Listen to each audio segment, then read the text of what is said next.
시작합시다. 출결 먼저 할게요. 잠깐만 기다려주세요. 로그인을 새로 해야 돼가지고.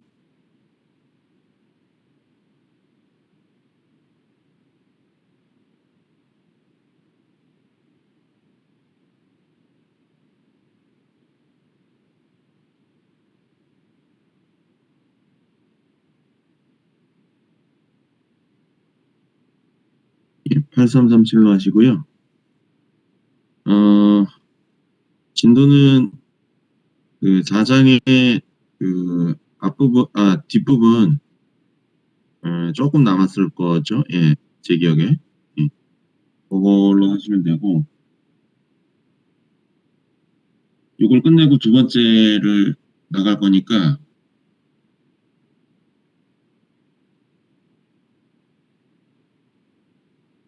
두 번째 강의록도 좀 준비를 해 놓으시면 좋을 것 같아요. 예, 시간은 드리겠지만. 자, 그래서, 우리가 여러 가지 조직의 종류 또는 장기 시스템에 대해서 했고, 그, 심장, 그 다음에 폐, 그 다음에 그 심장에서는 혈액의 순환, 그리고 폐에서는 기체 교환, 그 다음에 장에서의 음식물이나 약물의 흡수, 그 다음에 간에서의 대사, 이런 것들을 지금 차례대로 배우고 있습니다. 지금 지금 이 강의록에다가, 잠깐만요. 전에 강의하다가 진도 부분을 어디까지, 여기 정도 하면 될 것 같아요. 예, 여기부터 봅시다. 그래서 그 여러 가지 다양한 장기와 그 조직들에 대해서 배우기 때문에 사실 뭐 개념적으로 어렵지는 않을 거예요. 근데 외울 것들은 좀 있을 겁니다. 예, 그래서 사실 단기간에 좀 외우기가 어려울 수도 있는데 이거를 잠깐만요.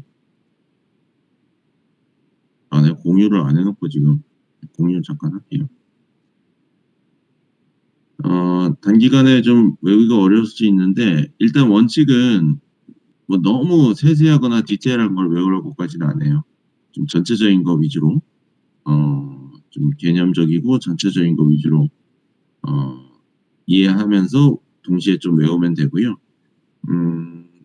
뭐 너무 좀 세부적이거나 디테일한 거는 제가 강의 중간중간에 얘기는 하긴 할 거예요. 예, 이 정도까지는 몰라도 됩니다. 이렇게 얘기를 할 건데 뭐 모든 거를 다 구분지어서 얘기를 할 수는 없으니까 대략 그 정도 수준을 요구하는구나. 시험에서는 그렇게 이해를 하시면 됩니다. 예. 그다음에 이제 중간중간에 또 뭐 이게 또 완전히 외우는 거라기보다는 지금 요 페이지도 그렇고 또 약간의 수식 유도나 수식을 이용해서 뭐 숫자를 푸는 그런 내용도 나오죠. 예, 그래서 그런 것들은 원리만 이해를 해두시고 그걸 이제 약간의 적용하는 뭐 예시나 문제가 있을 수 있는데 그거는 숙제가 한 개 정도 더 내려고 생각 중이에요. 거기서 이제 좀 연습처럼 좀 해보는 식으로 하겠습니다. 그래서 지금 약물이나 음식물 성분이 흡수되고 대사되고 이런 것들을 지금 봤어요. 그래서 요런 것들을 일종의 리액터처럼 취급을, 요거는 저번 시간에 약간 겹쳐서 했죠. 약간만 그 복습하고 같이 이어서 진도를 나갈게요. 리액터처럼 취급할 수 있다. 그럼 어떤 리액터냐? 그냥 생각엔 사실 플로우 리액터가 더 맞아 보여요. 왜냐하면 음식물이나 약물은 계속 지나가죠. 뭐 혈관도 일종의 혈액이 계속해서 움직이고, 그러니까 플로우가 있는 게 좀 자연스럽고 정상적이라는 생각이 드는데, 꼭 그렇지는 않아요. 어떤 물질의 성질에 따라서 배치 리액터로 취급을 해도 괜찮은 경우가 있고, 배치 리액터는 대신 단순하잖아요. 제일 대표적인 게 여기서 그 전에 했듯이 위 스토마크에서 단백질이 분해되는 리액션은 워낙 천천히 내려가기 때문에 그 분해되는 시간에 비해서 상대적으로 내려가는 속도는 무시해도 되기 때문에 일종의 배치 리액터로 그냥 취급을 해서 이런 식으로 해석을 할 수 있다는 거를 수식 유도 과정은 어렵지 않으니까 나중에 다시 한번 보기 바랍니다. 지금 이해가 어려우면. 그러면 플로우 리액터로 하는 게 더 자연스럽긴 해요. 사실 그래도. 그러면은 플로우 리액터는 우리가 보통 CSTR이라고 하는 거 하고 플러그 플로우 리액터라고 하는 거. 이걸 단적으로 구분을 짓자면 어떤 거예요? 스터드 탱크 리액터 CSTR은 요렇게 집어넣으면 요렇게 스텝 펑션으로 집어넣으면 믹싱이 돼서 이렇게 순차적으로 천천히 나오는 거죠. 믹싱이 돼서 골고루 섞인 다음 나오는 거고 아이디얼 플러그 플로우 리액터 PFR은 이렇게 집어넣으면 일정한 시차 후에 똑같이 나오는 거죠. 그러니까 이런 아웃풋의 모양에 따라서 근데 실제로는 요 둘 중간 요 두 개 요거에 해당되거나 요거에 해당되거나 딱 맞기보다는 요 두 개의 중간 어딘가에 있을 수가 있겠죠. 실제로는. 그러니까 어느 거에 더 가까운지를 판단하거나 또는 두 개를 약간 조합한 모델로 설명을 할 수도 있고. 자, 그러면 CSTR의 경우에 우리가 한번 해석을 해볼게요. 이것도 기본적인 식 유도 내용은 여러분들이 다 접했던 거예요. 물론 지금 그거를 우리가 지금 다루고 있는 상황에 적용해서 푸는 거니까 개념적으로 새로운 건 아니지만 뭐 용어라든지 방법적인 거를 다시 한번 좀 보면 좋을 것 같아요. 자, 이번에 또 펩타이드 다이제스천이에요. 그러면 S0의 농도로 들어가고 S의 농도로 나오고 있습니다. 지금 CSTR이니까 요 안의 농도대로 나오는 거죠. 그러니까 안의 농도도 S예요. 그러면은 펩타이드 다이제스천 레이슨, 펩타이드 다이제스천 레이슨 이런 식으로 표현할 수 있을 것 같아요. S0-X라는 것은 현재 남은 그 서브스트레이트 S의 농도죠. 펩타이드의 농도죠. 거기에다가 앞에 비례상수를 곱해서 그 매스 밸런스를 쓰면 들어오는 거 빼기 나가는 거 빼기 없어지는 거. 그죠? 요게 S가 S0-X예요.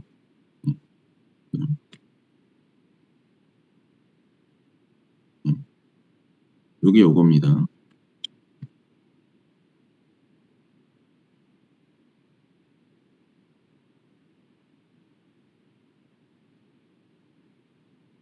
자, 그러면 이제 요거를 대입을 해서 X에 대해서 변환하면 요게 X가 여기서는 extent of reaction 이라고 생각하시면 됩니다. 그 보통 공정계산이나 화공연로에서는 요 기호로 썼었죠. 그러면은 요 식에서 각각이 뭘 의미하는지 한번 볼까요?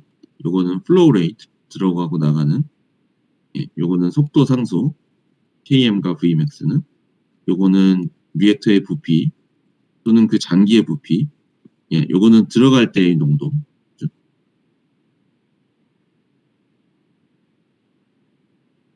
그리고 이거는 여기 언급되어 있듯이 스테디 스테이트에서의 농도죠. 스테디 스테이트에서 전환율이 아니죠. extent of reaction은 요 각각의 요 파라미터들의 조합으로 표현이 된다는 얘기가 됩니다. CSTR로 해석을 할 경우에 PFR 경우는 사실 우리가 배치 리액터 아까 여기서 시작한 거 있죠? 앞장에서 요거랑 사실 똑같아요. 대신 뭐를 바꾸면 돼요? 시간을 V로 바꿔서 똑같이 접근을 하면 됩니다. 요건 반응공학 시간에 여러분들이 아마 그 챕터 앞부분에서 처음에 하는 얘기죠. PFR과 배치 리액터는 수학적으로는 해석이 똑같다. 대신에 시간을 V로, 시간 변수를 부피 변수로 바꾸면 된다. 그래서 같은 식으로 해석을 하면 됩니다. 다시 한번 말하지만 CSTR이나 PFR이나 배치나 딱 떨어지지는 않을 수도 있어요. 실제 상황에서는 이러한 거의 중간 형태 또는 조합으로 해석을 해야 되는 경우가 많습니다. 하나로 딱 하기보다는. 물론 하나로 간단하니까 하나로 딱 하는 것도 나쁘진 않죠. 실제 그런 경우도 꽤 있고. 자, 여기가 마지막 장이었고 요 다음 그 슬라이드를 준비를 할게요. 제가 한 1분 정도 시간 드릴 테니까 저도 아마 파일로 옮겨야 될 것 같은데 한 1분 정도 후에 이어서 시작하겠습니다.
자, 그럼 잠깐만요.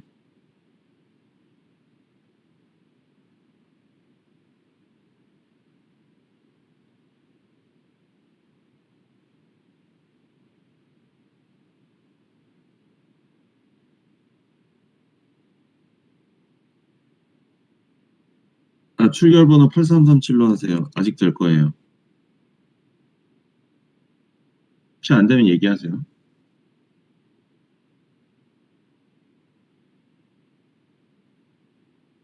자, 두 번째 강의록이고요. 그 여기는 제가 내용을 사실 원래 있던 거에서 조금 더 추가를 했어요. 예, 그 원래 심장, 폐, 그 일부 그 장기 시스템만 했었는데 전체적으로 좀 다루는 게 중요할 것 같고 좀 필요할 것 같아가지고 말했듯이 여기도 이제 뭐 그림이랑 이런 게 들어있기 때문에 페이지 수가 꽤 되거든요. 그리고 아무래도 어느 정도 외워야 되는 부분도 있고 근데 뭐 이렇게 난이도가 있는 내용은 아니고 다시 얘기하지만 너무 세부적인 것보다는 좀 전체적인 거를 익히시면 될 것 같아요. 그리고 제가 요거를 그리고 요 두 번째 강의록은 조금 제가 다르게 한 게 글자를 많이 써놨어요. 그래서 첫 번째 강의록 하다 보니까 좀 글자가 부족한 것 같아가지고 제가 물론 말로 설명하겠지만 사실 그냥 써 있는 거 쭉 읽어도 혼자서 이해하는데 큰 문제는 없을 겁니다. 제가 약간 보충하는 개념으로 말로 설명만 좀 추가 설명을 할게요. 좀 의도적으로 그렇게 했어요. 예, 이해하는데 좀 편할 것 같아가지고. 그리고 제가 이거는 만들어 놓고 다시 보다 보니까 강의록을 업로드한 다음에 약간 보충하거나 좀 고쳐야 될 것들이 약간씩 있었거든요. 사소한 건데 중요한 것들은 아니에요. 그래서 보시다가 본인 강의록하고 지금 여기 화면에서 보는 게 좀 다른 부분이 있으면 얘기를 해주거나 뭐 크게 중요한 거 아니면 본인이 그냥 고쳐서 쓰면 됩니다. 제가 기억이 나는 건 언급을 할게요. 자, 그래서 여기서는 뭐를 다룰 거냐 하면은 제가 제목을 엘리미네이션이라고 했죠. 엘리미네이션은 제거라는 뜻이죠. 몸에 들어온 물질이 몸 밖으로 제거되는 거. 기본적으로 약물의 경우는 예, 그대로의 형태일 수도 있고 변환된 형태일 수도 있지만 몸에서 제거가 돼야 됩니다. 몸에 계속해서 머무르는 약은 없어요. 예, 그렇게 만들면 안 되죠. 어떤 증상이나 원인을 치료하기 위해서 약을 투여하는 건데 나은 다음에 또 약이 있으면 오히려 독이 되는 경우니까 예, 일정 시간 동안 머무른 다음 빠져나가야 됩니다. 대부분은 신장을 통해서 배출이 돼요. 그래서 그, 약을 먹을 때 신장 독성이 나오는 경우가 굉장히 많습니다. 예, 신장. 왜냐하면 모든 약물이 신장을 거쳐서 나가기 때문에 거의 모든 약물이 그 신장 배출의 기본 원리는 그 간 대사할 때 얘기할 때도 조금 얘기를 했었는데 되도록이면 하이드로필릭한 몰리큘로 바꿔서 그리고 스몰 몰리큘러 웨이트로 바꿔서 일종의 웨이스트 프로덕트로 만들어서 내보내는 겁니다. 신장으로 나가지 않는 경우도 있긴 있어요. 예, 어떤 경우냐면은 기체 물질이나 아니면 어떤 휘발성 물질 같은 경우는 폐를 통해서 호흡으로 나가기도 합니다. 일부 약물 같은 경우는 이제 뭐 이산화탄소로 변환이 되거나 아니면은 그 어쨌든 호흡기 계통으로 폐 쪽으로 배출이 될 수 있게 변환이 된 다음에 배출이 되는 경우들도 있어요. 비율적으로는 적지만. 그다음에 음식물 같은 경우는 당연히 대변으로 나가는 게 있겠죠. 이런 그 일련의 몸 밖으로 배출하는 과정을 엘리미네이션이라고 하는데 여기서 이제 물론 처음에 얘기했던 대로 키드니를 통한 엘리미네이션 과정에 집중을 하겠습니다. 자, 그리고 마지막 부분에 좀 추가적으로 써 있는 게 키드니, 신장 같은 경우는 이온 농도의 조절도 도와요. 그래서 혈압 조절에도 역할을 한다고 할 수가 있습니다. 우리가 뭐 딴 거 먹으면 혈압 오른다고 하잖아요. 나트륨 때문에 그렇죠.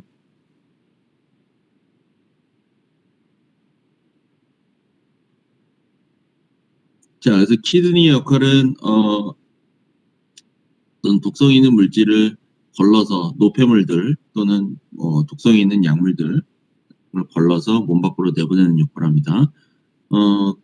그 중에서 뭐 독성이 있는 건 아니지만 몸에 이제 일정 농도를 조절하기 위해서 소디움, 포타시움, 물 같은 것도 다 배출을 해요. 소변의 형태로 배출이 되죠. 예, 그리고 그 안에 이런 이온들이 들어가 있는데 항상 목표로 하는 것은 적절한 양을 배출을 해서 왜냐하면 몸에 들어오는 양이 항상 똑같지가 않으니까 많이 들어오면 더 많이 배출하고 조금 들어오면 조금 배출해서 몸 안의 항상성을 유지하는 것이 신장 기능의 목표라고 할 수가 있습니다. 그럼 약간 숫자를 한번 볼까요? 숫자를 보면 좀 어떻게 보면 놀라울 수 있는데 일반적인 사람의 경우에 이 플라즈마는 혈장을 얘기하죠. 혈액의 세포를 제거한 성분. 그러니까 혈액의 대충 한 반 정도라고 보시면 돼요. 950리터의 혈장을 하루에 처리를 합니다. 950리터 어마어마한 거죠. 예. 1도 1이라고 보면 1리터가 1kg이니까 거의 1톤 가까운 무게인데 물론 우리 몸무게는 1톤이 안 되잖아요. 계속 순환을 하니까. 예, 그러니까 순환하는 거를 이제 반복적으로 순환하는 것을 이제 중복해서 카운트를 한 거죠. 그러면 950리터가 하루에 950리터가 신장을 거쳐가요. 그 과정에서 뭐 이만큼의 소디움, 포타시움, 뭐 바이카보네이트, 그다음에 유레아 대표적인 그 노폐물이죠. 예, 이런 것들을 배출을 한다. 근데 우리가 지금 그 950리터의 플라즈마 혈액으로 치면 이제 1730리터입니다. 대략 한 2배 되죠. 의 플라즈마를 그러니까 신장을 거쳐서 흘러간다는 어마어마한 양인데 소변이 그만큼 나오진 않잖아요. 예. 소변은 그만큼 보진 않죠 아무도. 이 중에 걸러서 그리고 물은 재흡수가 됩니다. 여기 써져 있는 게 그 내용이에요. 리커버라고 써져 있는데 보통 리업섭션이라고 해요. 예, 물을 재흡수를 하기 때문에 실제로 소변으로 배출되는 양은 하루에 한 1.5리터 정도 된다고 할 수가 있습니다. 좀 자세한 그 과정은 이제 그림과 함께 설명을 하죠. 자, 이게 대표적인 그 신장 기능을 표현해주는 그림이에요. 크게 세 단계로 나눠져 있습니다. 첫 번째는 필트레이션이라고 부르는 거, 여과라고 하죠. 여과, 그다음에 리업소프션, 재흡수, 그다음에 시크리션은 분비예요. 이 세 가지 과정이 합쳐져서 그 신장 기능이 일어나는데 요 플로우의 방향을 보셔야 돼요. 요거는 블러드 플로우, 혈액의 흐름 속도 방향입니다. 이렇게 지나가면서 필트레이션이 돼요. 필트레이션이 된 일정 부분이 나머지는 여기로 가고요. 그러면 들어오는 혈관, 나가는 혈관, 나중에 실제 그림으로 볼 겁니다. 그러면 필트레이션 된 게 이렇게 가서 지나가는데 여기서 재흡수가 된 건 다시 혈관으로 돌아가요. 그러면 재흡수 되지 않은 남은 것들이 이렇게 가고 그 다음에 혈관에서 나중에 분비도 일어나요. 그게 합쳐져서 소변으로 배출이 됩니다. 요게 소변, 요게 혈액. 그죠? 대충 이런 그림을 머릿속에 넣어두고 그 다음에 실제 세부적인 그림들을 이해하면 될 것 같아요. 자, 그 그림을 보기 전에 신장의 대략적인 구조와 기능 같은 거, 그다음 용어를 조금만 볼게요. 신장이 두 개 있는 건 다 알죠? 예, 왼쪽 오른쪽 두 개 있고 유레터, 그 세뇨관으로 통해서 방광과 이어져 있습니다. 방광에서는 요도를 통해서 배출이 되고 요 신장의 그 구조를 확대해 보면 뭐 이렇게 해서 콩팥이라고도 부르죠. 예, 부르는데 뭐 이런 세부적인 단어들은 몰라도 돼요. 제일 중요한 거는 요 네프론입니다. 네프론이 마치 그 간으로 치면은 간의 그 단위 유닛은 우리가 로뷸이라고 불렀었잖아요.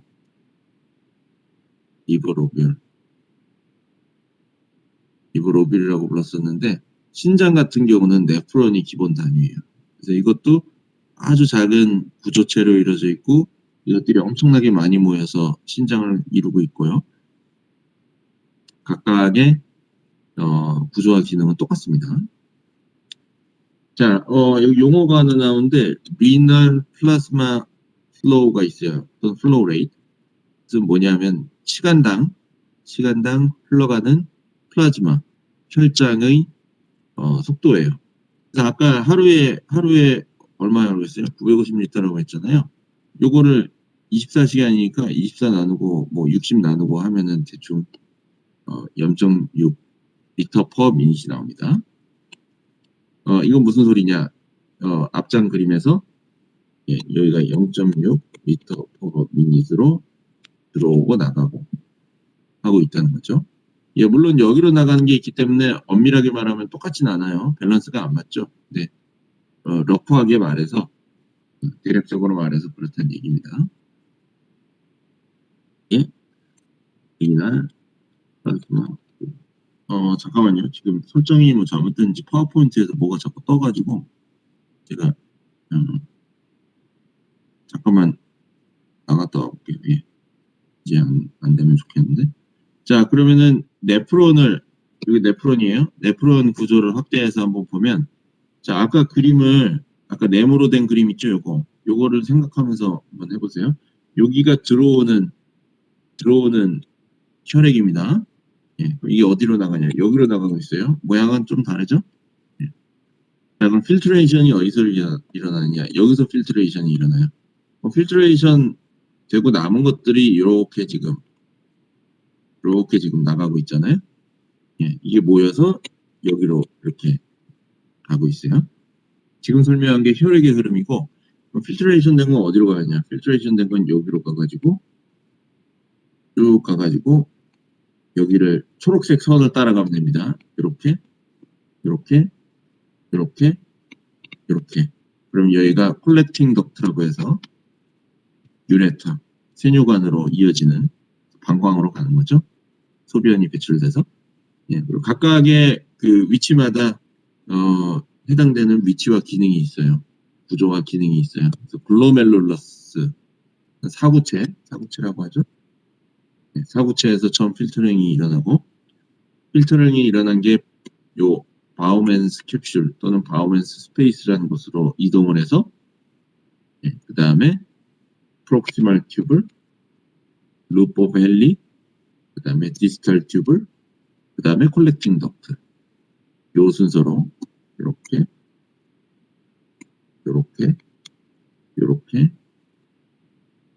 좀 그림이 복잡하죠? 네, 지금 그려져 있는 선만 잘 따라가시면 됩니다.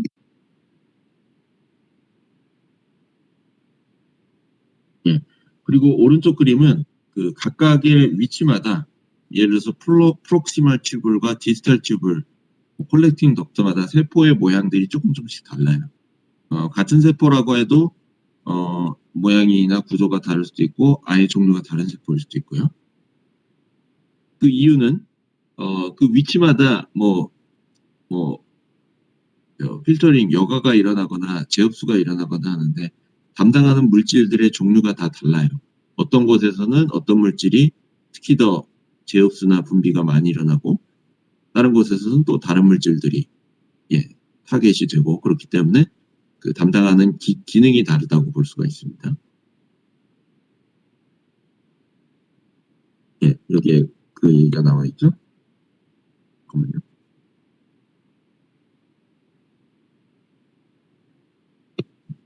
예. 잠깐만요. 왜 표현이 안 되지? 잠깐만 또 나갔다 올게요.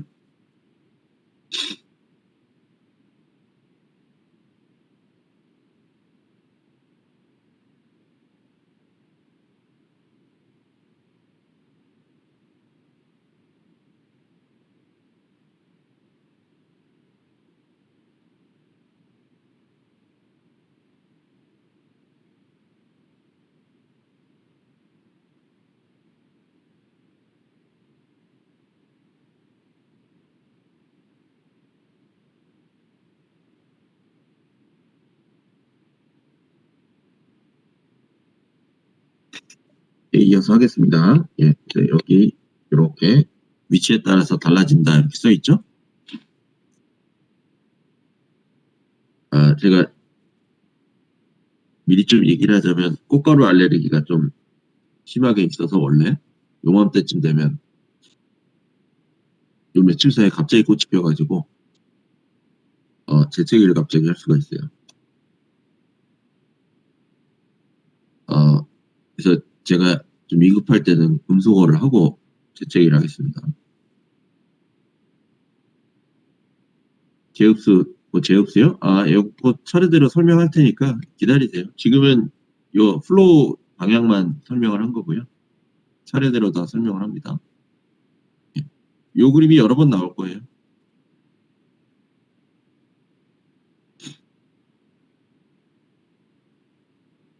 잠깐만요.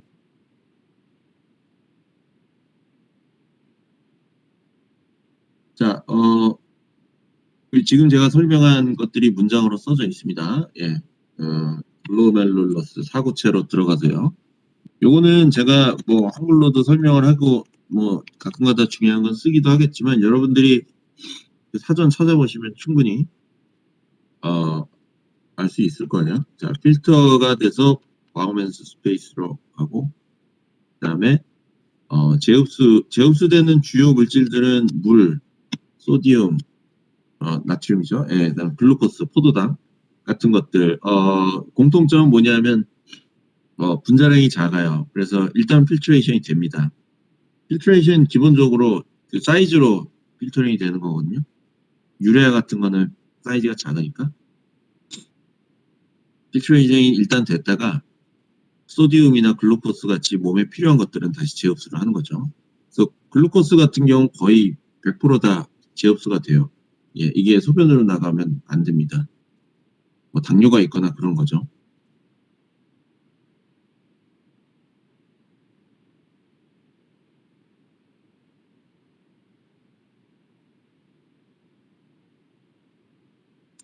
자, 아까 설명한 리날 플라스마 플로우 레이시 0.6 리터 퍼 미닛이라고 했어요. 그러면 이 들어온 0.6 리터 퍼 미닛이 나눠지는 거죠. 나눠져서 작은 모세혈관으로 나눠져서 그게 이제 네프론으로 연결이 됩니다. 그러면 각각의 네프론을 기준으로 보자면 들어오는 혈관이 있고 나가는 혈관이 있죠. 예, 우리가 이거를 이제 이렇게 이름을 부를 거예요. 어퍼런트라는 말이 이제 들어간다는 말이고, 이퍼런트라는 말이 나간다는 뜻이에요. 들어오는 혈관, 다음 장에 그림도 있습니다. 그 필터레이션은 기본적으로 멤브레인이에요. 멤브레인이란 거는 뭐 이렇게 필터죠. 예, 정수기 필터 같은 거. 이런 종이에 구멍이 뚫려 있는 걸 보통 필터라고 하는데, 그냥 물리적으로 필터만 있는 건 아니에요. 두 개가 대표적으로 더 있는데 뭐냐면 엔도셀리얼 셀이란 게 있고요. 이거는 혈관 내피세포입니다. 그러니까 한쪽은 혈관이 있어요. 당연하죠. 혈액이 지나고 있으니까. 그리고 베이스먼트 멤브레인이라는 게 일종의 ECM이라는 게 있고, 반대쪽에 뭐가 있냐면 포도사이트라는 셀이 있어요. 이거는 에피셀리얼 셀, 상피세포인데 사구체의 표면을 덮고 있는 세포라고 보시면 돼요. 그래서 이렇게 있는 거예요. 이렇게 양쪽에. 여기가 엔도셀리얼 셀, 여기가 포도사이트. 있어서 이렇게 필터링이 되는 거죠. 네, 중간에 이제 약간 멤브레인처럼 구멍이 숭숭 나 있고, 그러면 분자량이 작은 물질들은 이제 빠져나올 수 있겠죠. 분자량이 큰 물질들은 못 가고, 대충 그런 구조라고 생각하시면 됩니다. 자, 그래서 아까 설명한 게 그림으로 돼 있어요. 들어가는 혈관, 나가는 혈관, 여기서 이제 필터레이션이 일어나요. 요거는 좀 다른 건데 제가 나중에 설명할게요. 그리고 이 혈관에서 바깥으로 나가는데 이 바깥 부분이 보호맨스 스페이스입니다. 자, 그럼 아까 그 리날 플라스마 플로우 레이트라는 걸 설명했잖아요. 요게 있고, 요게 신장으로 얼마만큼의 혈액, 플라즈마가 들어오고 나가느냐, 그걸 나타내는 지표라면, 여기서 이제 필터링 되는 양을 표현하는 지표가 있어요. 그 글로멜룰라 필트레이션 레이저에서 GFR이라고 합니다. 이거는 건강검진 같은 거 받을 때 뭐 가끔 얘기하는 경우도 있어요. GFR이 얼마다 이런 식으로. 물론 좀 검사를 해야 되는, 뭔가 검사를 해야 나오는 수치긴 한데, 그래서 지금 두 가지 용어를 배웠습니다. RPF라는 게 있고 GFR이라는 게 있어요. RPF는 다시 한번 얘기하자면 신장을 통과하는 혈액의 총량, 플라즈마의 총량을 얘기하는 거고, 글로메룰라 필트레이션 레이트는 필터링 되는 유체의 양의 총량을 얘기하는 거예요. 물론 시간당 그런 차이가 있다. 자, 그러면 이제 필트레이션 될 때 어떤 힘에 의해서, 포스에 의해서 필터링이 될 거 아니에요. concentration gradient라든지. 자, 이 경우에는 하이드로스태틱 프레셔가 큰 역할을 합니다. 예. 요 안쪽과 요 바깥쪽에 이게 왜 이렇게 바뀌어 써져 있는지는 제가 잘 모르겠는데, P가 프레셔예요. GC가, 여기 GC가 글로멜룰러 카필러리 같아요. 글로멜룰러 카필러리, GC가. BS는 보우맨스 스페이스겠죠. 예. 양쪽의 프레셔 차이에 의해서, 어디 써놨었나? 안 써놨네. 예. 요게 글로멜룰라 카필러리, 사구체 혈관이라는 뜻이죠. 이건 보우맨스 스페이스. 두 개의 위치에서의 압력 값이 달라요. 그러면 그 압력 차이에 의해서 밀려 나가겠죠. 마치 주사기에 필터를 달고 밀어주면 밖으로 필터링이 돼서 나가잖아요. 나갈 수 있는 것들은. 예, 그거죠. 예, 압력 제한. 그게 이제 하이드로스태틱 프레셔가 의미하는 거고. 자, 그런데 한 가지가 더 있습니다. 이렇게 나갈 때 분자량이 큰 단백질 같은 건 못 나가요. 작은 이온들이나 글루코스 같은 건 나가겠죠. 그럼 프로틴들이 남게 되면은 이렇게 멤브레인이 있으면, 예, 프로틴은 여기다 남아 있어요. 이쪽이 농도가 높죠. 그러면 우리가 그 예전에 2장에서 배운 게 삼투압이라는 게 있었죠. 오스모시스, 오스모틱 프레셔. 오스모틱 프레셔는 이쪽으로 다시 들어오려고 합니다. 왜냐하면 왼쪽이 농도가 높으니까. 이해가요? 네. 그래서 실제 그 필트레이션 되게 해주는 힘의 그 소스는, 힘의 근원은 하이드로스태틱 프레셔하고 오스모틱 프레셔 두 개의 차이로 인해서 나타나요. 차이라고 하는 거는 두 개가 방향이 반대니까. 그래서 지금 P를 프레셔, 하이드로스태틱 프레셔를 표현한 거고, 파이가 오스모틱 프레셔를 표현한 겁니다. 자, 그러면은 우리가 아까 글로메룰라 필트레이션 레이트 GFR이라는 거 언급했죠?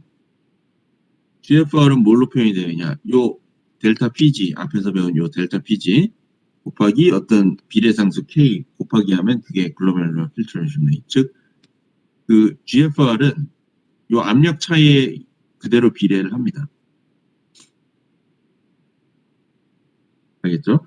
간단한 숫자를 한번 얘기할게요. 그러니까 RPF가 아까 0.6L per min이면 600ml per min이시죠? GFR은 대략 한 125ml per min이에요. 그러니까 비율로 따 여기 25%라고 했는데 사실은 25% 안 되죠. 한 25%, 25% 맞나? 맞구나. 거의. 그죠? 아니죠. 넘죠. 예, 그러니까 25%가 안 되는 거죠. 좀. 왜 그런지 모르겠는데 정확한 숫자를 안 써놨어요. 뭐 중요한 건 아니니까. 예, 그래서 한 4분의 1, 5분의 1 정도가 GFR로 필트레이션이 된다고 보시면 돼요. 그래서 다시 설명하면 여기가 RPF죠. 예, 여기가 RPF, 여기가 GFR 이런 식으로 나가고 대략 숫자는 한 600, 여기는 125. 예, 그럼 이건 600은 아니고 사실은 한 475 정도 되는 거죠. 대략 이런 그림이라고 생각을 하시면 됩니다. 예. 자, 지금까지 설명한 게 필트레이션이에요. 예, 그래서 아까 얘기했듯이 요 그림을 다시 보면 들어가는 혈관이 있고 나가는 혈관이 있고 중간에서 필트레이션이 되는데 들어가는 혈관, 여기 그림을 더 넣어놨지 제가. 예, 들어가는 혈관을 에서의 일종의 저항값을 우리가 예전에 심장 혈관 배울 때 혈관에서의 혈액의 흐름은 저항으로 설명할 수 있다고 그랬잖아요. 나가는 그 혈관의 저항을 RE라고 하고, 그럼 각각의 또 프레셔를 PA, PP라고 돼 있나요? 예. 그 다음에 요 안에서 PG 써 있죠, 이거는. 라고 하면 대충 이런 그림으로 설명을 할 수 있어요, 대략적으로.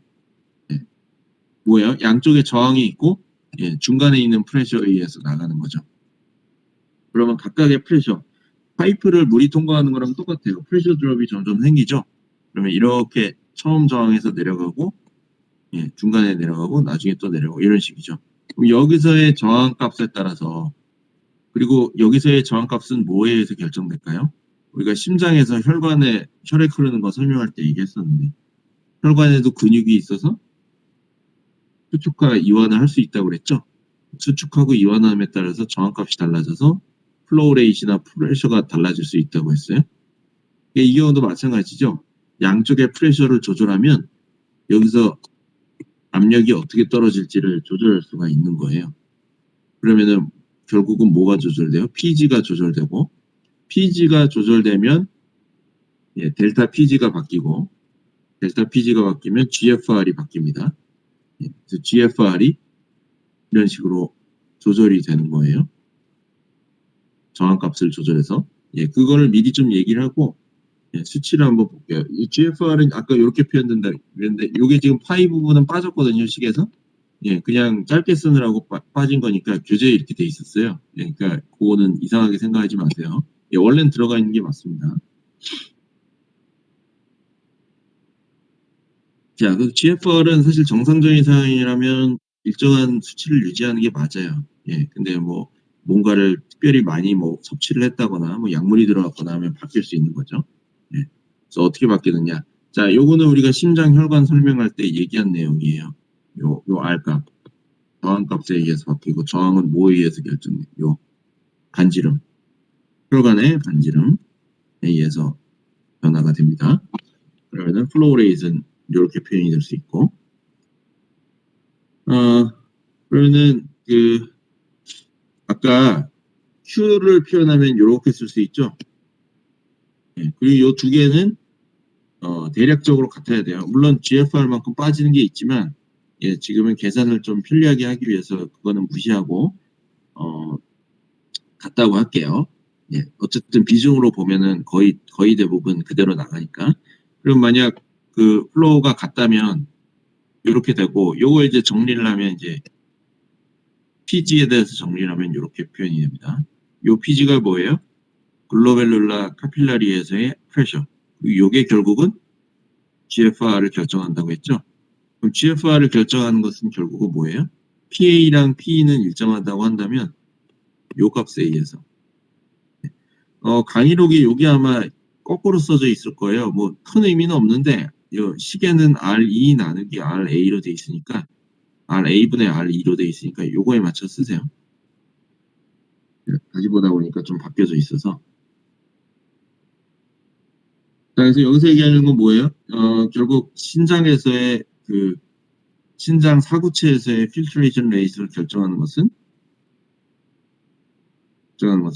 그 들어가는 혈관과 나가는 혈관에서의 저항값.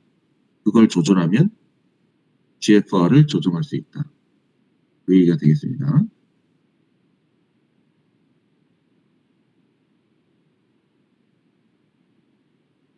이해가죠? 그래서 대략적인 숫자를 보자면 PA는 대충 100mm HG고 PE는 20mm HG예요. 그러면 이거를 100이랑 20으로 놓고 PA랑 PE를 RA분의 R2를 이제 0.01에서부터 100까지 그 두 개의 비율이죠. 바꿔가면서 PG를 그래프로 그리면 이렇게 한 20 정도에서 100 사이에서 컨트롤이 된다. 그럼 요거에 따라서 GFR이 바뀐다. 이렇게 보시면 되겠습니다.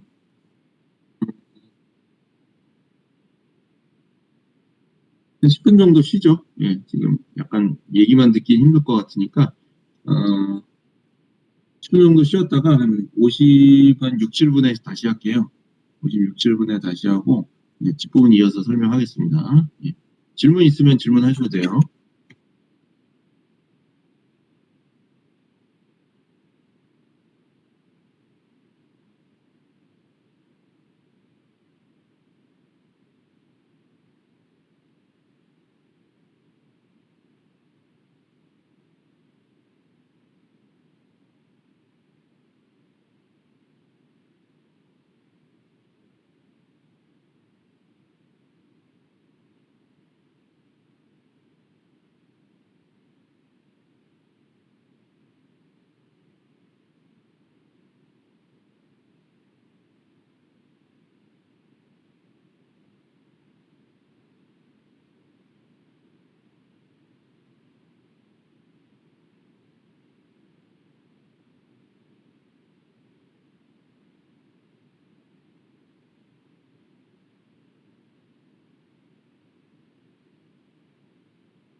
자, 이어서 합시다. 출력 번호 부를게요.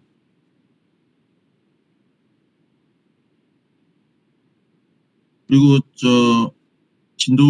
상황을 좀 얘기를 하자면, 여기 페이지 수는 꽤 많고, 잠깐만요. 3957로 하시고, 지금 보고 있는 강의로까지가 시험범위일 것 같아요. 그래서,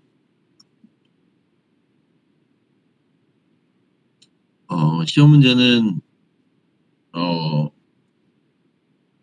대부분은 아마 외우는 내용에 대한 질문이 될 것 같고요.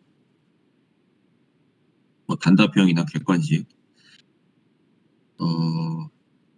그리고 약간의 계산식들이 중간중간 좀 있었죠. 예, 그런 것들 이용해서 계산을 하는 내용들이 조금씩 있을 거예요. 그러니까 완전히 외우는 내용이기만 하지는 않을 거고요.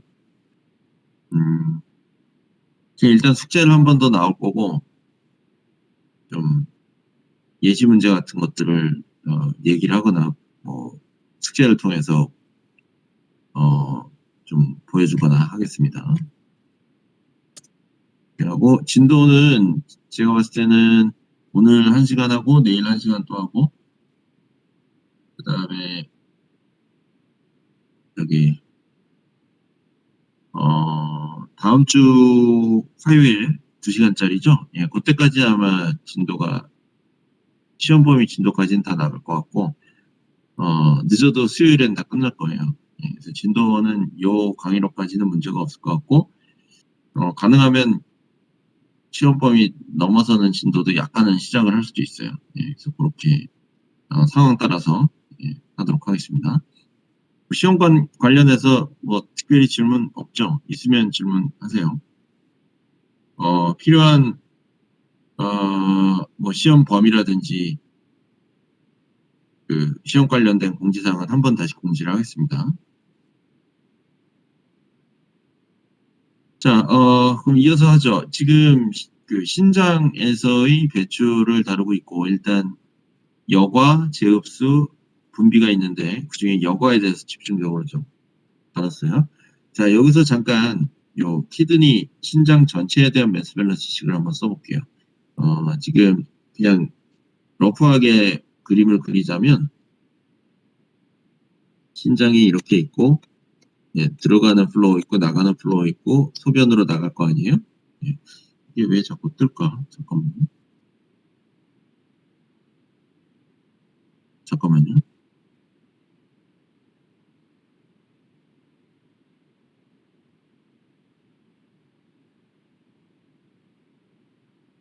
펜을 갖다 대기, 잠깐만. 미안한데 다시 한번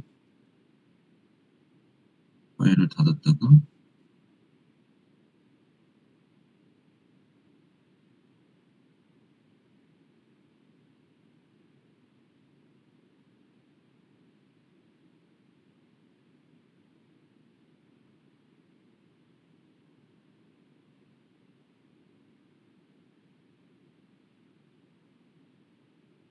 자, 그럼 매스 밸런스가 이런 식으로 세워지는 거죠? 들어오고 나가는 혈장, 그리고 소변으로 나가는 양. 예, 이건 중간에 뭐 여과되고 제흡수되고 이런 과정은 다 생략한 거예요. 그냥 폼으로 다 표현을 한 거고, 대략 이런 식으로 표현이 될 텐데, 그럼 어떤 물질을 대상으로 할게요. 어떤 물질이 X의 농도로 들어온다고 할게요. 그러면 이게 일부는 배출돼서 소변으로 나가고 일부는 혈액으로 그냥 가겠죠. 예, 그래서 여기가 아터리, 여기가 베인, 여기가 유린이죠. 그러면 각각에 대한 플로우 레이트를 이렇게 설정을 하고 소변으로 나가는 양을 V라고 할게요.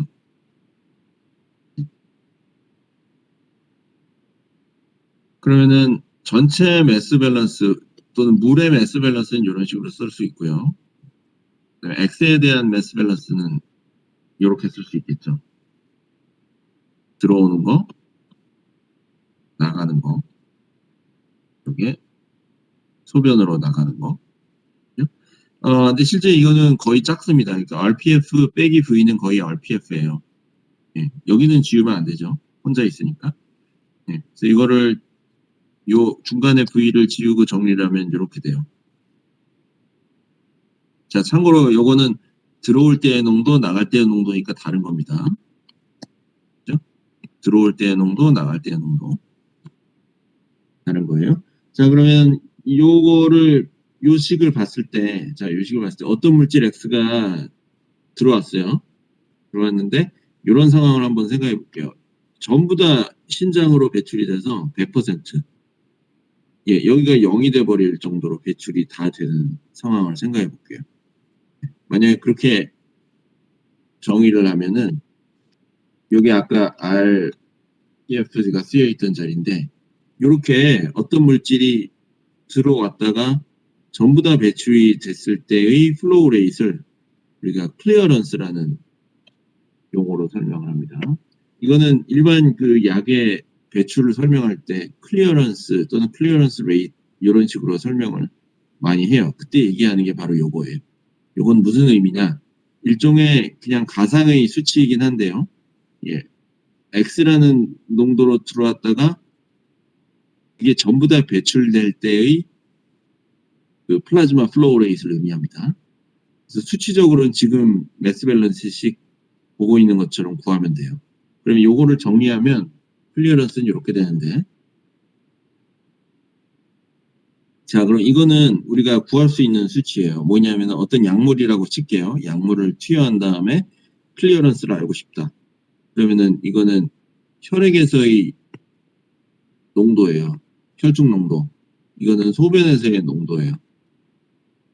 그죠? 요거는 소변 배출량 또는 배출 속도. 그럼 각각을 측정한 다음에 곱하기를 하면 그 값이 클리어런스라는 거죠. 이해가죠? 자, 그럼 클리어런스가 크다는 거는 어떤 얘기냐? 예, 배출이 잘 된다는 소리죠, 당연히. 예, 그 소변에서의 농도가 높거나 상대적으로, 그렇죠? 그러면 클리어런스가 커지겠죠? 클리어런스가 작은 건 반대고. 그럼 일반적인 약은 어떻게 설명할 수 있냐? 실제 플로우 레이스로 RPF로 들어간다. 그러면은 이렇게 들어가서 두 개의 가상의 플로우로 나눠서 생각할 수 있을 것 같아요. 하나는 전혀 리무브가 안 되는 거고 배출이 안 되고 그대로 되고, 하나는 완전히 배출이 돼서 이렇게 되고, 두 개의 조합으로 실제 농도를 설명할 수 있겠죠.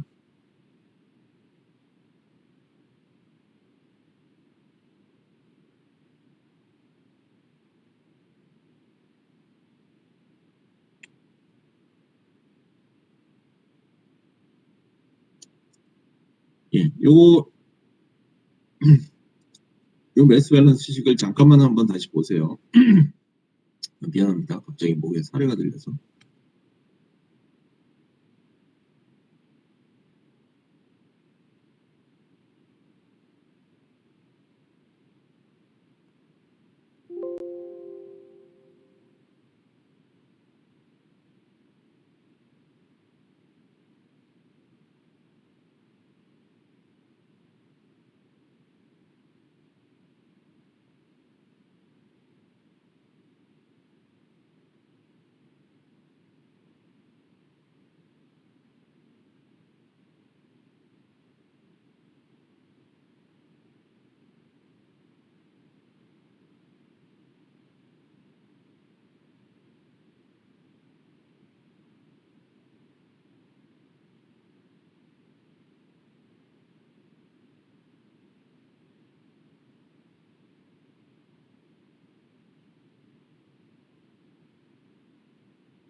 자, 그래서 신장에서 들어오고 나가는 매스 밸런스를 이용해서 그 약물의 배출 속도를 표현하는 대표적인 수치인 클리어런스 값. 그래서 어떤 특정 약물을 이제 뭐 투여하면 그 약물에 해당하는 클리어런스 값이 나올 수가 있어요. 이런 식으로 측정을 하면. 자, 그거 말고도 어떤 특정 약물 말고도 신장 자체의 기능을 수치적으로 표현하기 위한 방법들도 있습니다. 보통 건강검진할 때 이렇게 나오는 수치들도 있고요. 뭐 특별한 질환이 있다고 의심될 때 검사를 하는 경우들도 있죠. 그래서 그때는 그 원하는 목적에 따라 그 특정 물질들을 쓰는 경우가 있는데, 예를 들어서 어떤 물질이 필트레이션은 잘 돼요. 사고체에서. 근데 재흡수나 분비는 전혀 관여를 안 합니다. 그러니까 필트레이션이 한 번 되고 끝이에요. 만약에 그런 물질이 있다면 그 물질의 클리어런스 값은 GFR 값과 똑같겠죠. 이게 무슨 얘기냐면은 앞에 잠깐 다시 볼게요. 예. 잠깐만요.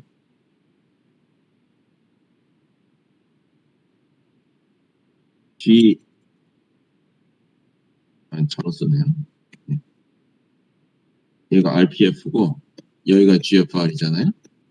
어떤 물질이 들어와서 이렇게 나가서 다른 거에는 전혀 관여를 안 하고 이렇게만 다 나가요. 여기는 관여를 안 하고. 그러면 GFR을 측정하는 셈이 되겠죠. 그러면은 지금 얘기한 성질을 가진 약물이 하나 있는데 이뉼린이라는 약물이 그렇습니다. 이뉼린이라는 물질은 분자량이 작아서 필트레이션이 잘 돼요. 그런데 재흡수나 분비는 전혀 관여를 하지 않습니다. 그렇기 때문에 이뉼린은 그 외부에서 투여를 하는 물질이에요. 외부에서 투여를 한 다음에 소변에서의 수치를 재고 플라즈마에서의 수치를 잰 다음에 배출량을 곱하기 하면 그게 이뉼린의 클리어런스가 되고, 그게 그 현재 신장에서의 글로메룰라 필트레이션 레이트 GFR이 됩니다. 다른 경우에는 PAH라는 물질이 있어요. 파라 아미노 히퓨릭 애시드라는 건데, 이거는 분비가 엄청나게 빨리 활발하게 돼요. 이거 무슨 소리냐면은 들어간 거는 신장으로 전부 다 바로 배출이 됩니다. 그러니까 아까 그림으로 다시 돌아가면, 아까 제가 이렇게 표현을 했잖아요. GFR. 이뉼린 같은 경우는 여기에서 측정이 다 되는 거고, PAH 같은 경우는 이렇게 가면은 이렇게 해서 여기로 다 나가요. 100%. 무슨 얘기인지 알겠죠? 이뉼린은 이쪽으로도 나갑니다. 물론 필트레이션도 잘 되지만 이쪽으로 다 나가기 때문에 여기에 측정이 되는 거고, 클리어런스를 측정하면 pH의 클리어런스를 측정하면 이게 전부 다 나가기 때문에 요게 측정이 되는 거예요. RPF가. 이해가죠? 두 개가 조금 혼동이 있을 수 있는데, 결론적으로 얘기하자면 이뉼린은 GFR을 측정하는 거, pH는 RPF를 측정할 수가 있습니다.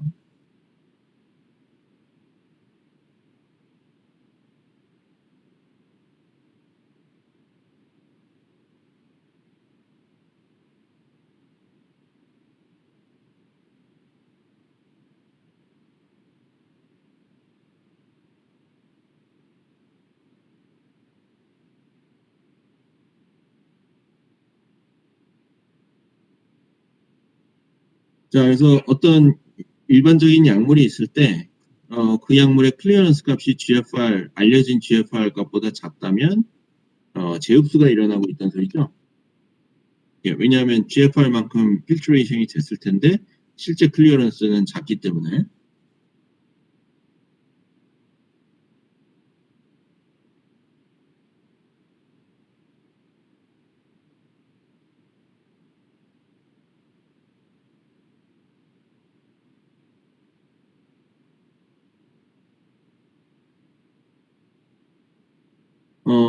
근데 어떤 물질이 만약 클리어런스가 GFR보다 크다. 그거는 필트레이션이 되는 양보다도 더 배출이 되고 있다는 소리니까 시크리션이 추가적으로 일어나고 있다는 소리예요. 또는 필트레이션 자체가 잘 안 될 경우도 클리어런스 값이 GFR보다 작겠죠. 이런 대략적인 세 가지 경우가 있습니다.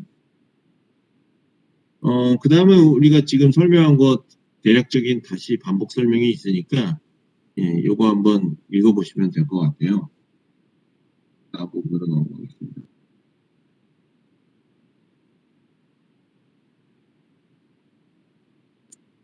자, 그럼 이제 제흡수와 분비에 대해서 얘기를 하겠습니다. 제흡수와 분비가 일어나는 곳은 튜블이라는 곳에서 일어나고, 아까 간단하게 언급은 했었어요. 프록시말 튜블, 디스탈 튜블, 이런 기관들이 있었죠.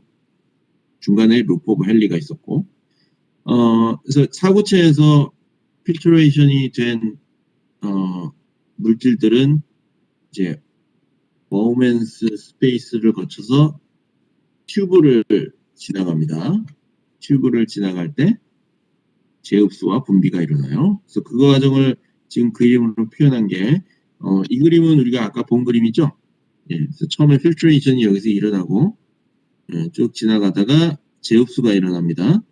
제흡수가 일어나서 혈관을 통해서, 여긴 혈관이에요. 여기는 혈관. 여기가 소변이고, 그죠? 그러면은 제흡수가 일어나서 혈관으로 가다가 일부는 다시 또 분비가 일어나고 합쳐진 게 나가는 거예요. 그러면은 결국 최종적으로 배출되는 것은 필터링 된 거 빼기 제흡수된 거 더하기 분비된 거, 이렇게 생각을 할 수가 있겠죠. 이 세 가지 대표적으로 과정을 거쳐서 최종적으로 배출이 되는 거라고 아까 설명을 했었습니다. 자, 그럼 이제 아까 좀 세부적으로 들어가면 크게 세 가지 기관을 거쳐서 제흡수와 분비가 일어나게 돼요. 프록시말 튜블, 루퍼 벨리, 디스탈 튜블. 네, 그래서 프록시말 튜블 차례대로 거쳐가는 순서대로 루퍼 벨리, 디스탈 튜블. 위치는 안 그래 보이지만 예, 화살표를 따라가 보시면 지금 얘기한 순서대로 간다는 것을 알 수가 있고, 아까 얘기했듯이 각각 위치마다 세포 모양이나 이렇게 다르죠. 주로 제흡수되고 분비되고 이런 물질들이 다르기 때문에 그래요. 그래서 튜블에서의 위치에 따라서 성질이 많이 바뀐다. 배출이 될 때는 여러 가지 패스웨이가 존재합니다. 대표적으로 파라셀룰러와 트랜셀룰러 패스웨이라는 게 있는데, 요거는 다음 장이나 다다음 장에 그림이 있어요. 그거 보면서 얘기할게요. 자, 그 다음에 일부 몰리큘러 트랜스포터가 있는 경우가 있어요. 이거는 특정 이온이나 포도당 같은 특정 물질들은 트랜스포터를 이용해서 에너지를 써서 조금 더 잘 옮길 수 있도록, 잘 이동할 수 있도록 트랜스포터 물질들이 있습니다. 자, 그 다음에 여기서도 오스모틱 포스가 역할을 하고요. 그림을 좀 이따 볼게요. 자, 그럼 이런 그 신장에서의 배출 기능과 관여하는 약물이나 물질들이 있습니다. 제일 대표적인 게 안티다이유레틱 호르몬이라는 건데, 자, 다이유레틱이라는 것은 이뇨제라는 뜻이에요. 이뇨. 소변을 배출할 수 있게 더 자극을 해준다는 소리죠. 안티라는 뜻이 나오니까 못하게 하는 거죠. 이뇨를 저해하는 거예요. 그래서 이뇨 안티다이유레틱 호르몬의 작동이 어떻게 이루어지느냐. 요 지금 제흡수 과정에서 튜블러 월의 퍼미어빌리티, 투과율 또는 흡수율을 조절합니다. 그래서 ADH가 높은 농도로 존재하거나 투여를 하면은 퍼미어빌리티가 높아지고, 퍼미어빌리티가 높아지면 물의 제흡수가 활발하게 일어나요. 다시 말해서 소변량이 줄어들겠죠. 농축이 되는 셈이죠. 예, 그러니까 이뇨제의 반대 효과가 납니다. 자, 그래서 아까 얘기했던 그 배출되는 경로 대표적인 게 파라셀룰라와 트랜셀룰라가 있어요. 파라셀룰라는 세포와 세포 사이, 트랜셀룰라는 세포를 걸쳐서 통과돼요. 이런 그 경로를 결정하는 가장 큰 요인 중에 하나는 약물의 화학적인 성질에 따라서 달라집니다. 이것도 예전에 언급한 적이 있는데, 약물이 친수성이냐 소수성이냐에 따라서 만약에 소수성이다, 소수성인 경우는 세포의 막을 통과를 아무래도 더 수월하게 하겠죠. 그렇기 때문에 트랜셀룰라 패스웨이를 통과할 가능성이 높고, 친수성이 강한 물질인 경우는 세포막을 통과하기가 어렵기 때문에 이 경우는 파라셀룰라 트랜스포트를 통과해서 배출이 됩니다. 자, 세포를 통과하는 경우에도 조금 더 구체적으로 보면 다른 경우들이 있어요. 여기가 글자가 아마 빠져 있을 거예요. 요거를 각자 적으시면 됩니다. 예를 들어서 소디움, 나트륨 이온 같은 경우에는 예, 자 이쪽이 지금 가운데가 셀이고 프록시멀 튜블 셀이고 예, 지금 요 그림하고 요 그림이 방향이 같아요. 예, 그러니까 이쪽으로 지금 재흡수가 일어나고 있다고 보시면 됩니다. 예, 재흡수. 그러니까 이쪽이 소변 쪽이고 이쪽이 혈액 쪽인 거죠. 예, 그렇게 이해하시면 돼요.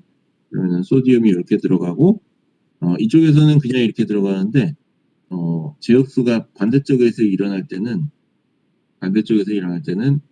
그 액티브 트랜스포트 시스템을 써요.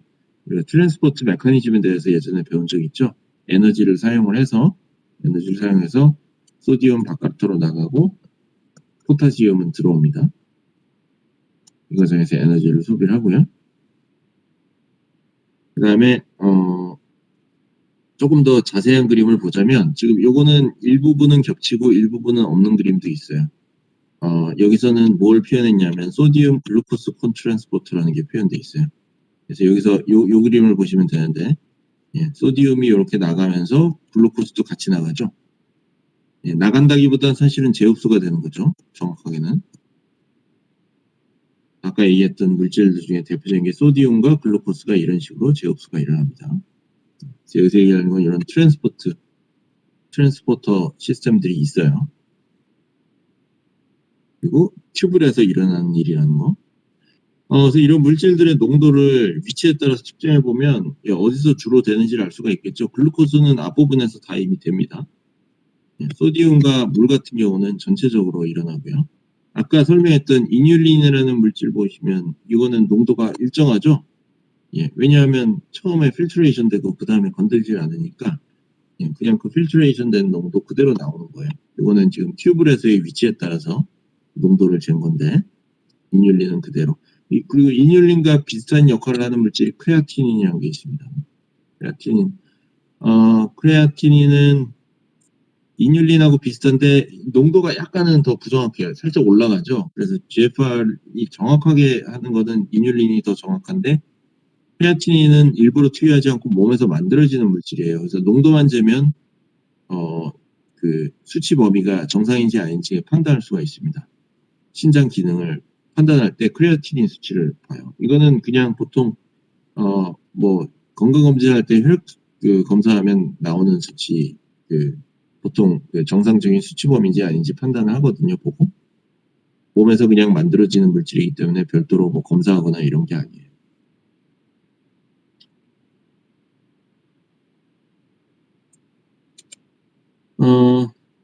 지금 한 20분 정도 남았는데 한 2, 3분 정도 쉬었다가 그다음 그 주제가 바뀌는 내용이라서 여기를 좀 이어서 조금 한 20분 정도 진도 나가겠습니다.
자, 그러면 이어서 진도를 조금 더 나가죠. 범위가 조금 더 남아 있어서 오늘 좀 되도록 많이 나가는 게 좋을 것 같아요.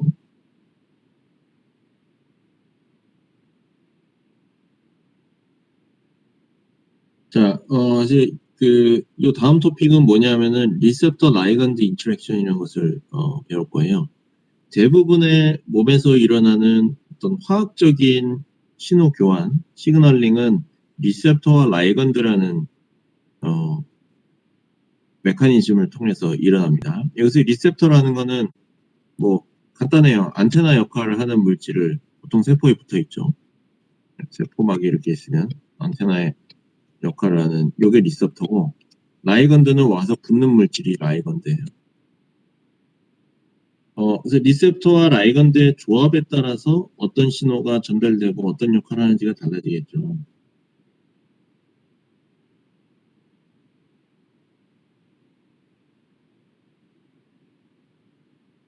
몸의 세포, 조직, 장기의 작동이나 기능에 있어서 굉장히 중요한 역할을 합니다. 중요한 역할을 하고, 어떤 약물의 작동 측면에서도 굉장히 중요한 의미를 가져요.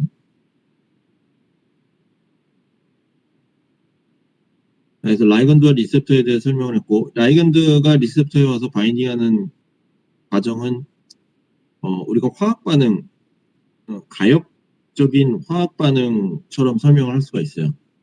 리셉터와 라이건드가 합쳐져서 결합체, 결합된 형태로 존재하기도 하고 다시 반대로 돌아가기도 하고, 가역 반응 같은 거죠. 그리고 각각의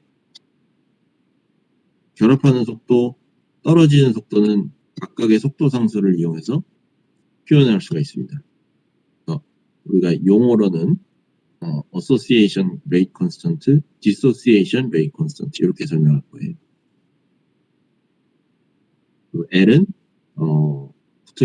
바인딩이 되지 않은 프리한 라이건드, R은 바인딩이 되지 않은 프리한 리셉터, RL이 바인딩이 일어나서 결합된 콤플렉스라고 하죠. 자, 그럼 이제 요거를 화학 반응 우리가 키네틱스 다루듯이 약간 해석을 해볼 수가 있을 것 같아요. 리셉터 토탈 어떤 특정 시점에서의 토탈 리셉터 농도는 바인딩을 하지 않거나 바인딩을 했거나, 그죠? 둘 중에 하나죠. 그러면은 바인딩을 한 비율, fractional saturation R은 토탈분의 바인딩한 리셉터 라이건드 컴플렉스 농도로 표현할 수가 있고, 이렇게 표현이 됩니다.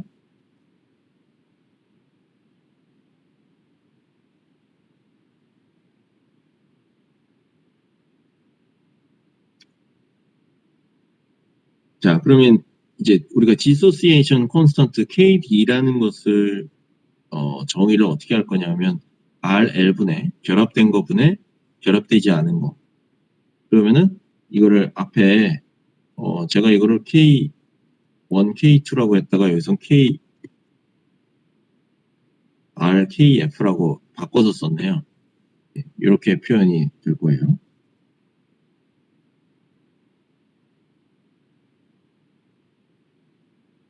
그럼 만약에 KD 값이 낮다는 것은 여기가 크고 여기가 작다는 소리죠. 대부분 결합한 상태로 존재한다는 거예요. 즉 어피니티, 결합력이 강하다는 소리죠. KD 값이 높다. 그러면은 대부분 이 상태로 존재한다는 소리니까 결합하지 않고 프리한 상태로 많이 존재한다는 뜻이죠. 그러니까 결합력이 약하다는 뜻이죠. 그러니까 KD가 높냐 낮냐를 가지고 그 리셉터 라이건드 컴플렉스가 결합을 세게 하느냐 약하게 하느냐를 판단을 합니다. 그리고 그거는 리셉터와 라이건드의 종류에 따라서 또 결정이 돼요.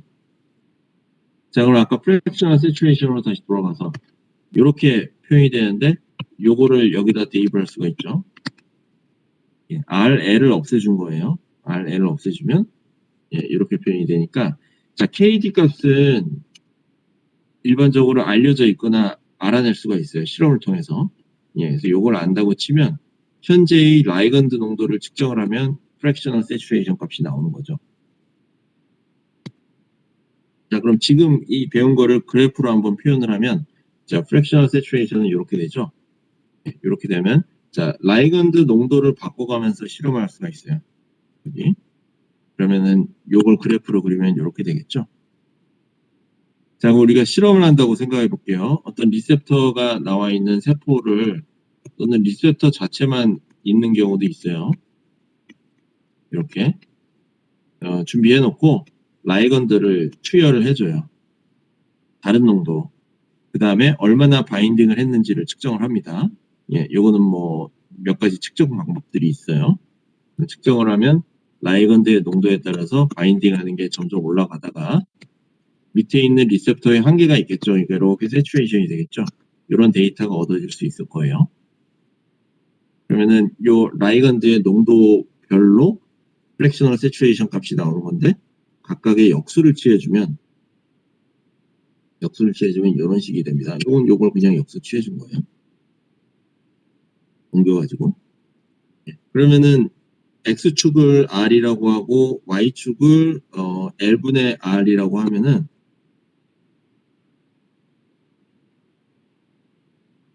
직선이 나와야죠. 예, 직선이 나와야 되고 이 직선의 슬로프 기울기는 마이너스 KD분의 1 X축과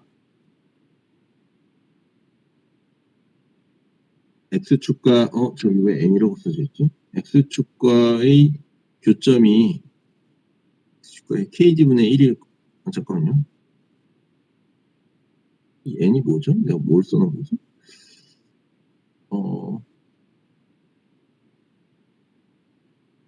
잠깐만요. 이 식이 맞나? L분의 식이 약간 틀리게 써져 있는 것 같기도 하고.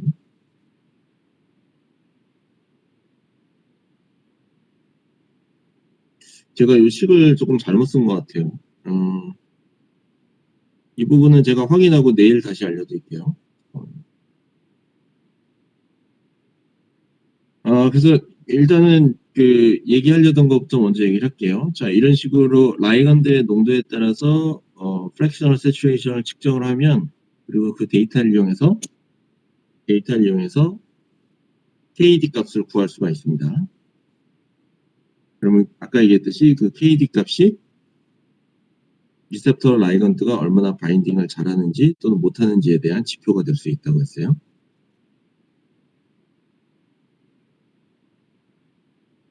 자, 그러면 요 리셉터 라이건드 인터랙션에 대한 좀 전반적인 얘기를 먼저 좀 하겠습니다. 아까도 얘기했듯이 어떤 화학적인 반응에 의한 조직이나 세포의 반응은 대부분 리셉터 라이건드 인터랙션을 통해서 일어나게 됩니다. 대표적인 게 뭐 혈당 조절, 인슐린을 통해서 인슐린과 인슐린 리셉터가 있죠. 이 경우에는 인슐린이 라이건드가 되는 거고 인슐린 리셉터가 리셉터인 거죠. 또는 세포가 자라거나 분할을 하거나 어떤 대사 과정의 변화를 거치거나 하는 것도 전부 다 리셉터 라이건드 인터랙션을 통한 시그널링을 통해서 만약 이러한 그 시그널링이 잘못되면 질병이 되는 거죠. 제일 대표적인 게 암이라고 할 수가 있죠. 암이 발생하는 과정은 이런 시그널링이 뭔가 잘못되는 경우 조금 이따 구체적인 예시를 보겠지만 크게 두 가지로 볼 수가 있어요. 하나는 온코프로틴, 요거는 일종의 그 발암 유전자라고 볼 수가 있습니다. 암을 유발하는 유전자가 과도하게 활성화되거나 반대로 튜머 서프레셔 프로틴이라는 게 있어요. 암을 억제하는 유전자가 저해가 되거나 그러니까 마치 브레이크와 엑셀 같은 건데 엑셀을 너무 과도하게 밟거나 이게 엑셀인 거죠. 엑셀을 과도하게 밟거나 브레이크가 고장나거나 하면은 이런 질병이 발현되거나 시작될 수가 있는 거죠. 그래서 이러한 그 리셉터 라이건드 인터랙션을 이용하면 어떤 우리가 원하는 기능을 수행하는 약물로 사용을 할 수가 있습니다. 그래서 이런 약물로 활용을 할 때 쓰이는 용어가 있는데 애고니스트라는 게 있고 안타고니스트라는 게 있어요. 애고니스트는 라이건드와 똑같은 역할을 하는 겁니다.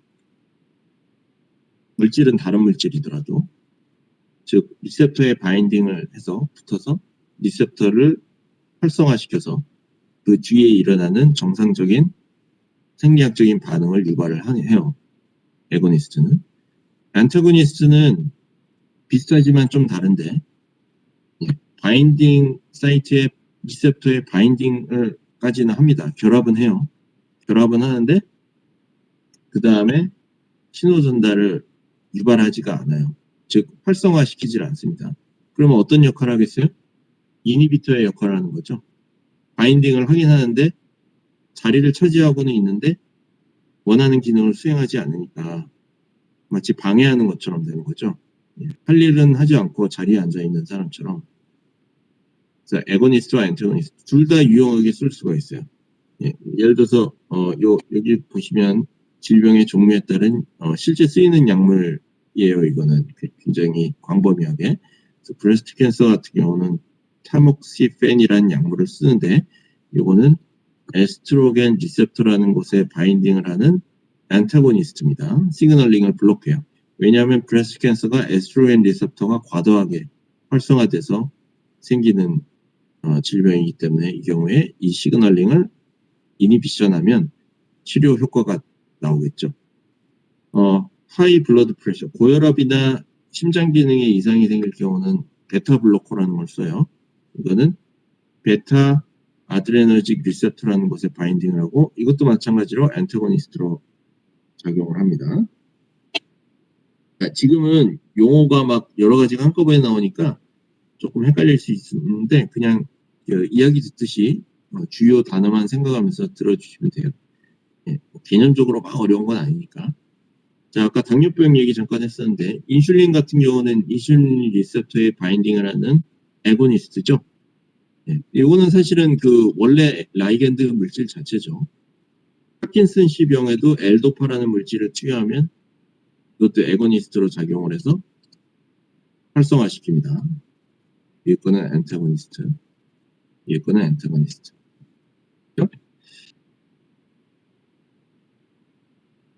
자, 오늘 진도를 조금 많이 나가긴 했는데 한 5분 정도만 더 하고 제가 끝내도록 할게요. 요거 그 연결되는 부위까지는 설명을 하는 게 좋을 것 같아서.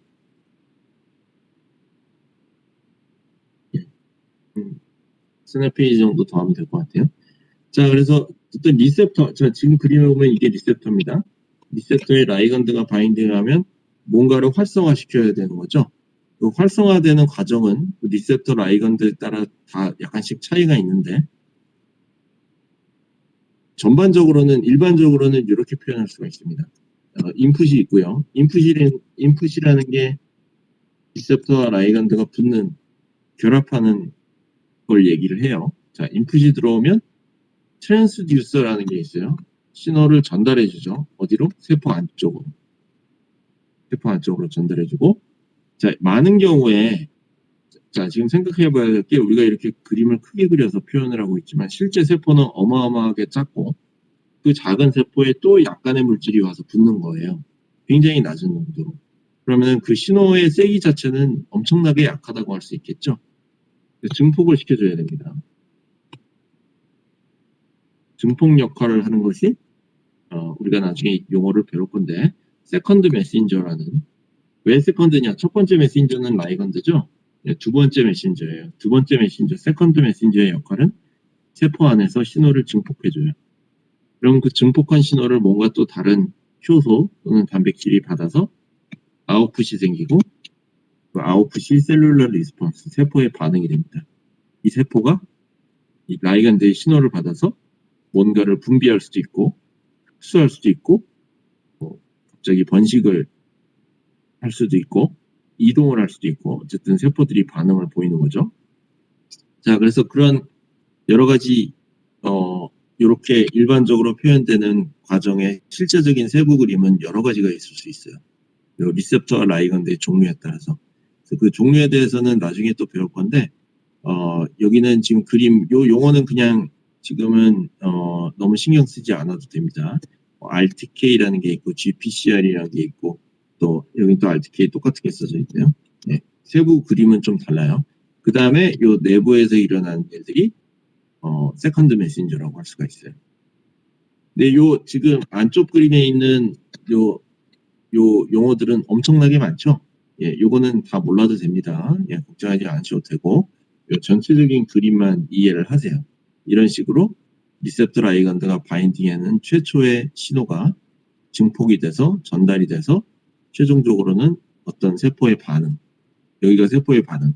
그리고 많은 경우 세포 반응이 일어나려면 핵에서, 얘가 핵이죠? 핵 안에서 어떤 유전자의 발현이 동반되는 경우가 대부분입니다.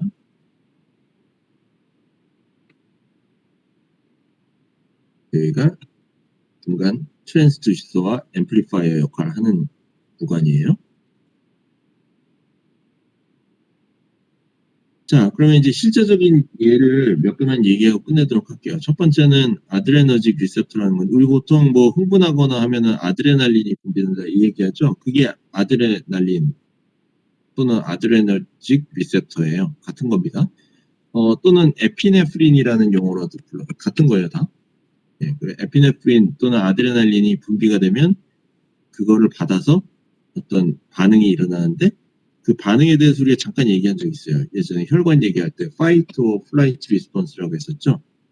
어떤 위험한 상황이나 누가 공격해 오거나 도망을 쳐야 될 상황이나 뭐 스트레스를 받는 상황에서는 아드레날린이 분비가 돼서 에피네프린이 분비가 돼서 fight or flight response를 유발하는데, 그 유발하는 그 생체 반응은 뭐 심박수가 올라가거나, 예, 뭐 혈압이 올라가거나 혈관이 수축되거나 이런 일련의 반응들이 있다고 얘기를 했었죠.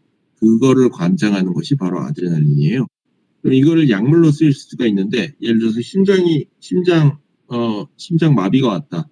그럼 심장 기능을 그 활성화시켜줘야 되겠죠. 자극을 해줘야 되겠죠. 그때 투여하는 게 에피네프린이에요. 그래서 뭐 드라마나 영화 같은 데서 응급실 장면, 뭐 누가 쓰러지고 뭐 막 급하게 주사하고 이러는 거 있잖아요. 그때 나오는 물질 에피네프린입니다.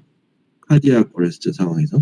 반대로 심장이 과도하게 뭔가 활성화가 돼서 심장이 갑자기 막 빨리 뛰거나 의도치 않게, 또는 그런 사람 있죠. 뭐 어디 가서 발표하려고 그러면은 갑자기 막 심장이 엄청나게 두근거려서, 예, 거의 쓰러질 지경이 되거나, 아니면은 그 뭐 불안증이 있다거나, 예, 과도한 스트레스 같은 거와 연관도 되어 있고, 그런 경우에는 이 지금 아드레너직 리셉터를 블로킹하는 역할을 하는 물질을 쓸 수가 있어요. 대표적인 게 프로프라놀이라는 약물인데, 예, 이걸 이제 그 이런 종류의 약물을 베타 블로커라고 해요. 예, 이게 에피네프린의 안타고니스트로 작동을 합니다. 에피네프린 리셉터에 바인딩을 한 다음에 그 셧다운을 시켜요. 그러면 심장 기능이 일종의 약간 안정이 되는 거죠. 그래서 안정제로 많이 쓰여요. 안정제, 신경안정제, 신경안정제. 그래서 뭐 과도하게 막 불안증을 보이거나, 아니면 심장박동이 아예 원래 좀 부정맥이라고 해서, 예, 비정상적으로 심장박동이 뛰는 경우 있어요. 그때 치료제로도 쓰입니다. 심장 기능을 약간 안정시켜주는 거죠. 에피네프린과는 반대 역할을 하는 역할을 합니다. 자, 또 한 가지 좀 대표적인 예는 에피더멀 그로스펙트라는 게 있어요. EGF라고 하는데요. 아까 살짝 설명했었어요. 또는 트랜스더멀 그로스펙터 하고도 관련, 두 개 비슷한 계열의 물질입니다. 요거는 뭘 하냐면은, 예, DNA 복제를 하고 세포가 분열을 하도록 유도를 하는.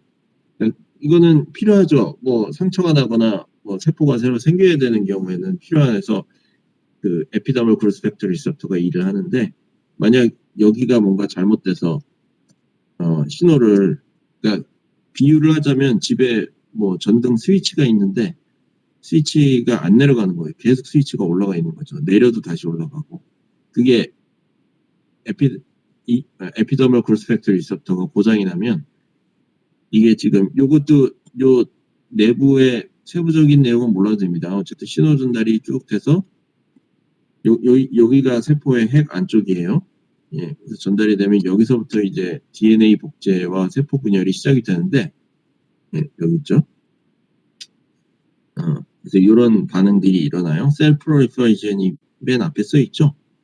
근데 이게 필요할 때만 딱 와서 스위치를 켰다가 필요 없으면 다시 끄고 이래야 되는데, 스위치를 계속 고장이 나서 켜져 있으면 계속 분열을 하는 거죠. 이런 경우에 여기 엔타고니스트 역할을 할 수 있는 약물을 투여하면 치료 효과가 있을 수 있습니다. 자, 오늘 좀 진도를 많이 나갔는데, 반복해서 말하지만 너무 세부적인 내용은 걱정하지 않아도 돼요. 좀 전체적인 거 위주로 골라하시면 될 것 같고, 혹시 궁금한 거 있으면 질문하시고요. 오늘 진도는 여기까지 나갈게요. 내일 뒷부분 이어서 하도록 하고, 지금 목표로는 화요일날 끝내는 걸로, 화요일날 그 시험 범위 전까지는 끝내는 걸로 해두도록 하겠습니다. 수고했어요. 특별히 질문 없으면 종료하셔도 됩니다.